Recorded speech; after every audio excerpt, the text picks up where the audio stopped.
fellow travelers, Mark here with Wolters World, and today we're here at an all-inclusive resort in the Dominican Republic, and today we're going to talk about are the things that really annoy people when they go to an all-inclusive resort. Because the thing is, when you come to an all-inclusive resort, you're here to relax, you're here to chill out, you're not here to stress out, and there's some things that happen at all-inclusive resorts that kind of set people off, and I kind of want to go through those so you're better prepared when you do come to an all-inclusive resort so you can relax, you can have a good time. And I think the one thing that really gets me is when I first show up, sometimes I feel that they don't always tell you everything that you need to know. It's like they're almost hiding things. Like, oh, when is the spa open when you can get your free spa treatment? Oh yes, you do have the 2 different slide sets, but I'm not going to tell you which one is free and what it's included in your package and the one that's an extra payment. And so sometimes you feel like you're like, hey, could you give me all the information when I check in instead of hiding things? And there's different reasons why they do that. Sometimes it's just because they've got so many people to kind of check in, they don't have the time for it.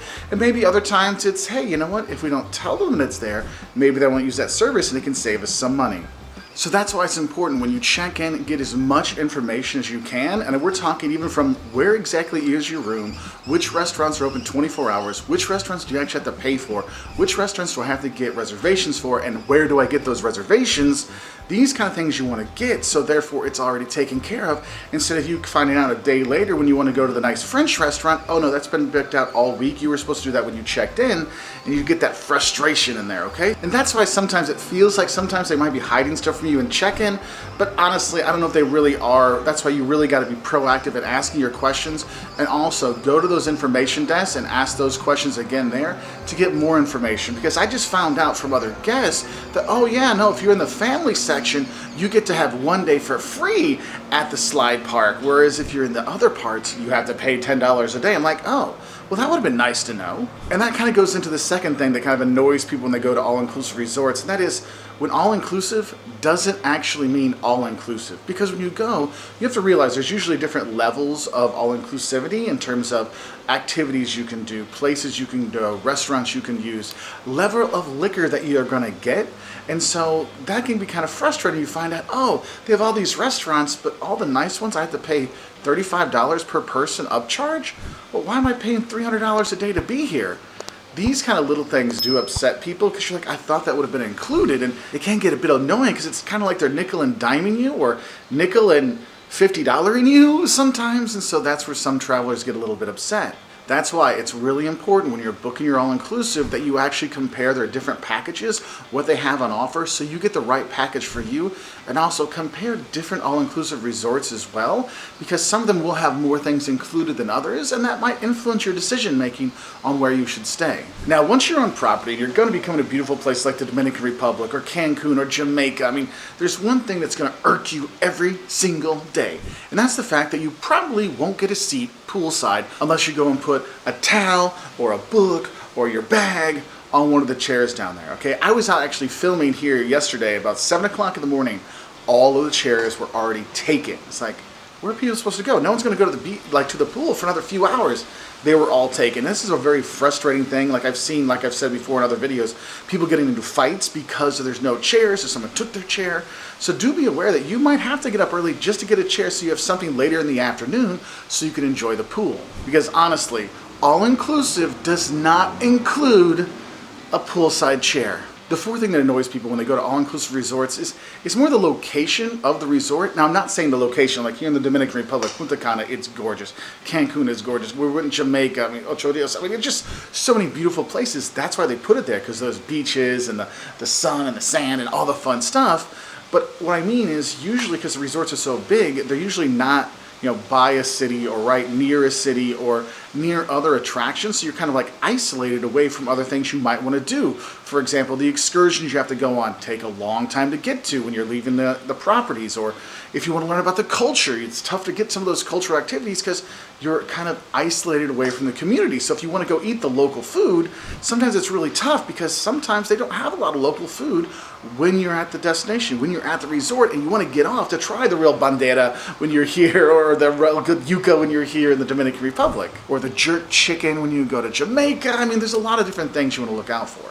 That's why it's important that you try to do some of the excursions when you're here to go out and enjoy some of the culture. And if they have local food thrown in, maybe take a cooking class to look what it's like and see what it's like and taste what it's really supposed to be like versus the cafeteria version of it in your all-inclusive. That can really help. And I think one of the best things is, since a lot of these all-inclusives, they're in beautiful places, but sometimes there's ruins nearby. Like you go to Chichen Itza if you're in Cancun, or Tulum, you can do that. Or I know for us, we've been here, we got to go out and see some of the other islands here in the Dominican Republic. Sona Island was beautiful to go check out. You can go see some of the fishing village, go take a day trip to Santo Domingo and go see the Colonial Center there. So you can do those things like that, but it does take a lot of time because these resorts are kind of out of the way. And I mentioned the food because the next thing I think people kind of complain about is actually the quality of the food at all-inclusive resorts. And here's the thing, is when you have so many people that are staying at these resorts, they can't just cook 3 or 4 pieces of that meat. They got to get 300 or 400 pieces of that meat. So some of the specialness kind of wears away and gets worn out or lost when you're making it cafeteria style. So that's one thing I think people need to realize. It's the quality of food, not the quantity of the food.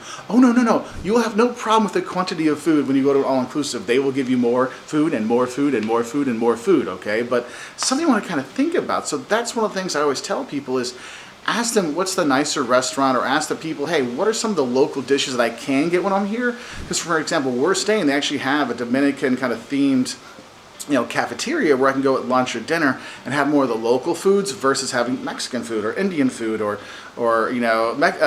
Spanish food or French food. It's like, oh, I can get some of that local stuff. But you have to ask, okay? So that's one thing. It's coming back to the asking to find out things. Also, before you come to the all-inclusive, look up the reviews for the restaurants in the all-inclusive resorts to see if they're worth going to. Because remember, that $35, $50 upcharge to go to the nicer restaurant, is it actually worth it? Or should I take a taxi or an Uber to go to a restaurant in Cancun or in Ocho Rios in Jamaica or in Aruba? I mean, think about these things because that might influence your food choices when you are there. Now, I kind of mentioned this when I talked about the poolside lack of chairs, but I think another thing that people get kind of upset with when they go to all-inclusives are the other guests. And it's not all the guests, because honestly, when you come to all-inclusive, most of the people are just here to relax and chill and have a good time, and that's great. And so you're going to meet some really fun people. I know in all of our all-inclusives we've gone to, we've made new friends and had a good time with them. But there's some of the people that just kind of, irk you when you're there. And I think one would be the overly drunk people, because yeah, we all go have a few drinks, but you know the people that have too much. I mean, I was in Cancun and I saw people throwing up in the pool, bottles bobbing up and down in the water. I mean, it was kind of gross because the people just overdid it. She's like, yeah, I'm gonna do the surfing thing and drink 10 tequila shots and I'll be fine. I mean, those kind of things get kind of gross at times. I mean, that fight about the chairs, I think there was some alcohol involved as well, so you want to have that. So that's one thing. So if you see the drunks, kind of stay away from them a little bit. Another thing that really upsets people are out-of-control kids.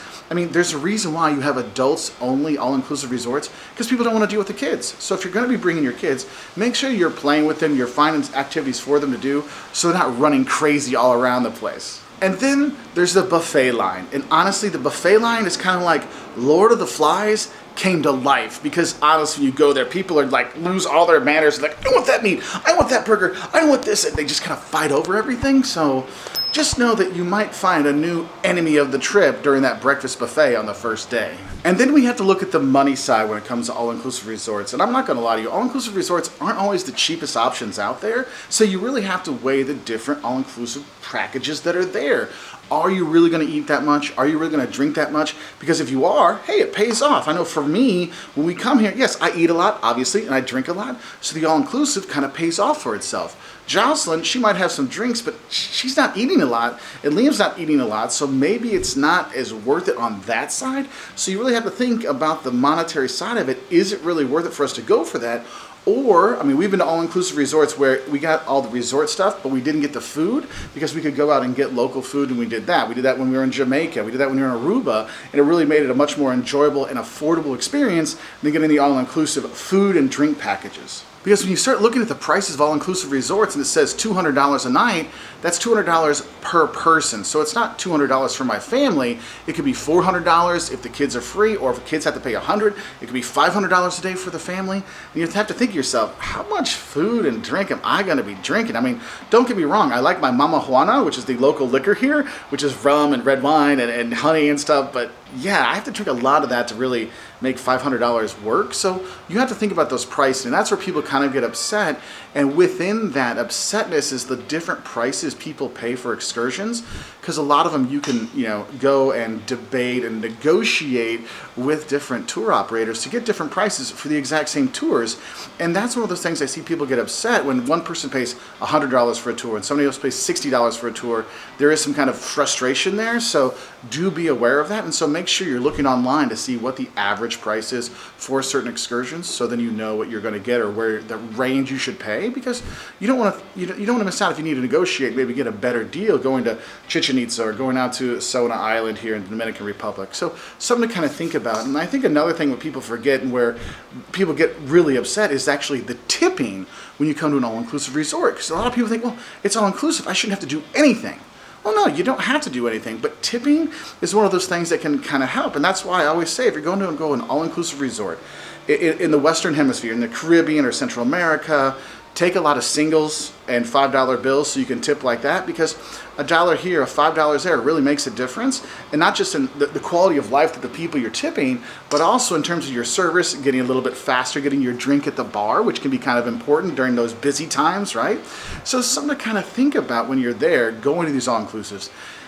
But the thing is, I know some people really hate tipping. They get upset by tipping. It's one of our biggest controversial topics we put in our videos, but it is something you might want to think about when you're going to be coming here to make it a little bit smoother on you and to help out the local economy. So I just want to kind of give you an idea of some of these things that I've seen tourists get really upset about when they come to all-inclusive resorts.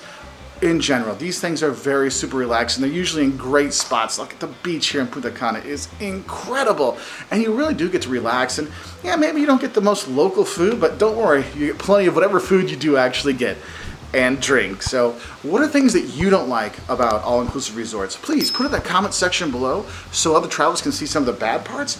But also, don't forget, put some of the good stuff about going to all-inclusive resorts that you love in the comments below so we can help other travelers know some of the great things about coming to all-inclusives. Anyway, if you want to learn more, we've got the don'ts of all-inclusive resorts, shocks of all-inclusive resorts, 5 loves and hates on my side of all-inclusive resorts, all on our website at woltersworld.com. And I'll say bye from here in Punta Cana.